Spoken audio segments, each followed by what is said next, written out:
We were already here. That's why they can't find the boats. Let's have some fun. Hold on. This is the Clotilda, right? Take a really good look at the illustration of what they're saying the Clotilda looked like. And the Clotilda is the last American slave ship that was documented bringing in slaves from Africa. But take a look at this boat. The schooner Clotilda was the last known U.S. slave ship to bring captives from Africa to the United States, arriving at Mobile Bay in autumn 1859 or July 9th, 1860, with 110 African men, women, and children. With 110 African men, women, and children. This is what they're saying. So that means they had 110 people from Africa on this boat, right? Now watch this.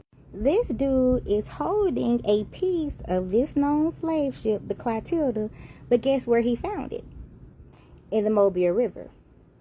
The wreck of the Clotilda, the last ship to bring enslaved Africans to the United States, remains buried in the mud on the bottom of the Mobile River in Alabama, exactly where I discovered the long lost ship 3 years ago. So if they're bringing slaves in from Africa, how would the boat have sank on the river in Mobile, Alabama? See, this is Mobile River. This is the map of Mobile River. That's how I know they weren't bringing in Africans from Africa. You were bringing in natives, indigenous people from land to land, going along this coast right here, straight through. Look at it. That's what you were doing, straight through.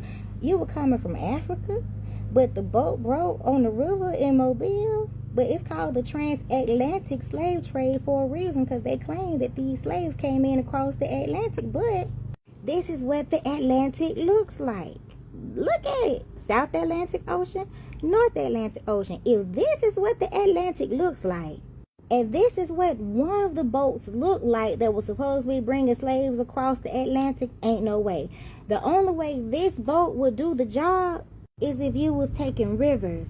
That explains why your quote-unquote Atlantic slave boat was found on a river in Mobile, Alabama. I'm going to tell you something. My grandma always told me, we don't know nothing about no Atlantic.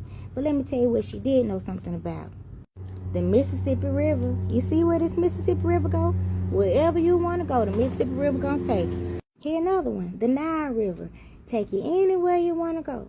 So the elders were using the Nile River. They told us about the Mississippi River. They told us about the Mobile River. Ain't nobody saying nothing about no Atlantic.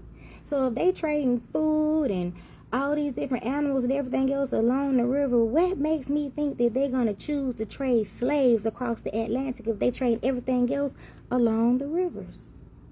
They tell us the slave trade took place here in the Atlantic, but they finding pieces to it in the Mobile River.